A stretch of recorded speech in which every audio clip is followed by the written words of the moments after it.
Hello girls, gays, and non-binary babes. Welcome back to my channel. If you're new, hello, my name is Boston, and today we are hauling some books.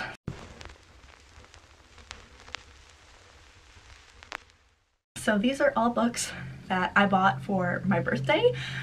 Some were purchased by me, one was purchased by somebody else that came around my birthday, so I'm including it, and five were purchased by me, but with money my dad gave me that he won't let me save. He says I have to spend it. So I went to Barnes & Noble and spent it. So here we are.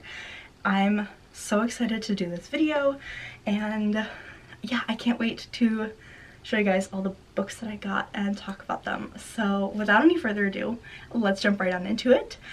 Also, yes, I got new bookshelves. Look at them. Aren't they beautiful? I love them so much. You can check out the video of me building them and setting them up, which I posted last week if you're interested. But yeah, they look so beautiful. This is my first video filming in front of them, so I'm like obsessed. Anyway, let's get into it. So the first book that I got for my birthday was a gift, and that is The King of Crows by Liv Bray. This is the fourth book in the Diviner series, which I've been waiting to read this for a long time for several reasons. I read all of the Diviners books kind of back to back, and that was last year, I want to say, a year and a half ago, and I really liked them. It was a few months before this came out, and then it came out, but I have all of them in paperback, and so I didn't want to have a hardcover, you know, just at the end. So I wanted to wait until it came out in paperback, and then by the time it did come out in paperback, I knew I'd have to reread the entire series before I started this one. So I was like, I'll put it off, kept putting it off. It was on my wish list for like ever, and I finally got my hands on a copy thanks to Kristen Fox, who sent me a couple other books, and this one was just not through Amazon itself. It was through Book Depository. I was looking for this bookmark too. But yeah, I am so excited to finally have this. I will be doing a reread pretty soon of the whole series. Holy cow, that is some tiny font. Oh my god. But yeah, I can't wait to wrap up the series and finally figure out what all the hype was about. If you didn't know, The Diviners is a series of books set in 1920s New York, and it follows a bunch of kids who have these like supernatural kind of powers and a little bit of like, what's the word I'm looking, occult things are happening, but I know a lot of people know it and love it, so I won't, you know, go into too much detail on those books. So the next book that I picked up was my book of the month pick for this month, and that is Ariadne by Jennifer Saint. And this, I originally wasn't going to get a book of the month this month. I was going to skip the month, whatever, but I saw this. I was like, let me just see what that's about, because like I'm kind of in a fantasy mood lately, and it's a retelling of Ariadne. I had no idea who she was at first, but she's the sister of the Minotaur, and I love retellings. I love Greek mythology. I loved Circe, Song of Achilles, and all of that stuff, so I'm very excited to read this one. And it says on the back, Sister, Lover, Traitor, Hero. So I'm very excited for this one. I can't wait to get to it, and it's pretty short, so yeah, I'm excited to see what it holds. Oh my god, this one came with a bookmark too, and I stuck it inside. I'm going to use this for everything. It's so funny. It says, I'm a freak between the sheets. That's freaking hilarious. I'm sorry, but I love that. Moving right along, we have the 4 books that I just bought like as a bunch, and I meant to have them arrive on my birthday so that I could open up a package on my birthday, but they came 2 days late, so I guess it's okay, but I'm just excited to have them anyway. But the first one of that bunch is 10 Arrows of Iron by Sam Sykes. This is the sequel to 7 Blades in Black by Sam Sykes. I really loved the first book. and it's sapphic, and it's set in this kind of like, it reminds me of like a steampunk kind of world, but it's not. It just has like a slight bit of steampunk, and it's sapphic, and I really liked it, and I really liked the world and all of that. So I did pick up the second book. No matter how ugly these books are, they look like terrible Photoshop jobs. But anyway, I did pick it up. It's so big. I'm so nervous to start this. It's 650 pages, which isn't too bad, but yeah, very excited to start this one. I think the first one follows a woman who, I'm gonna read the back to you. Betrayed by those she trusts the most, and her magic ripped from her, Sal the cacophony, I can't remember how you say that word, has nothing left but her name, her story, and the weapon she used to carve both. She has a will stronger than magic and knows exactly where to go. The Scar is a land torn between powerful empires where rogue mages go to disappear, disgraced soldiers go to die, and Sal goes with a blade, a gun, and a list of 7 names. So yeah, really like that one.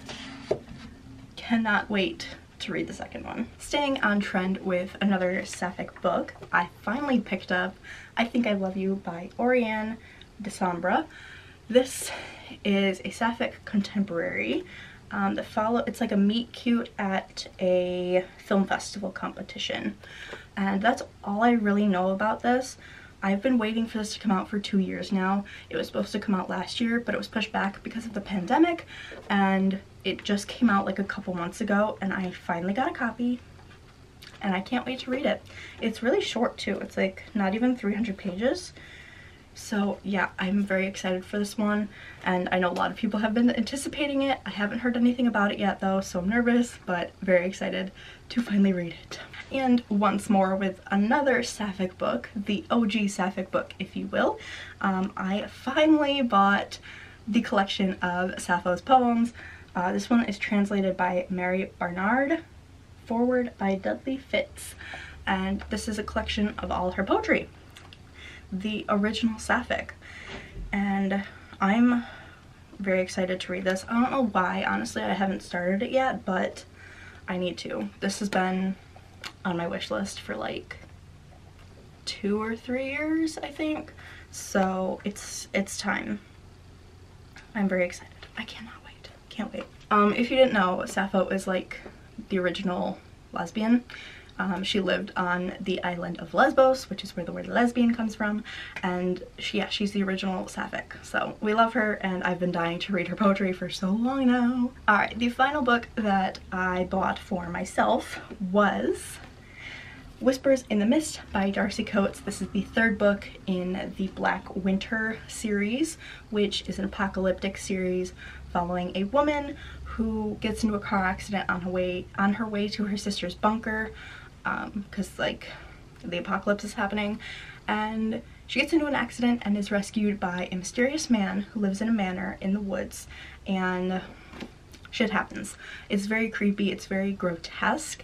The monsters in this are horrifying and so creepy. I remember reading bits of the first book to my boyfriend as I was reading it. I'm like, listen to how disgusting this sounds. But yeah, I'm really excited for this one, especially with how the last one ended. I can't wait to start this. So the next few books that I have, I actually picked out completely on my own whim. They are 3 of the books I've actually never heard of before, and read the backs, and I was like, you know what? I think I need to read these. So I've heard nobody talk about these, but I am very excited for them. So the first one is All the Murmuring Bones by A.J. Slatter. This is a gothic mermaid story, a spellbinding tale of dark family secrets, magic and witches and creatures of myth and the sea, of strong women and the men who seek to control them. So it's like gothic, mermaids. It was on a table with, it was like under, what was it, retellings and mythology or something like that, with like Circe and the Song of Achilles, and that new one, The Witch's Heart, and Ariadne. So I was like, you know what, let me pick this up. I think I'll like it, and haven't heard anything about it, so I guess we'll just have to wait and see. It's blurbed by Christopher Golden, and he wrote Ararat. I'm just noticing that. He wrote Ararat, which I really liked. So, but he's like a thriller author, so I'm curious. So I guess we'll have to see about that. But yeah, mermaids, I'm excited. Was the next one pretty much a cover buy? Yes, but I think you'll understand why in a minute here. So the next one is the Phlebotomist. That's such a fun word to say if I'm saying it right. Phlebotomist. Anyway, I'm sorry. This is gorgeous. This is so gorgeous. And it was just sitting on the shelf and I'm like, that's a bright hot pink cover sitting in the middle of the fantasy section. So let me read the back of this one.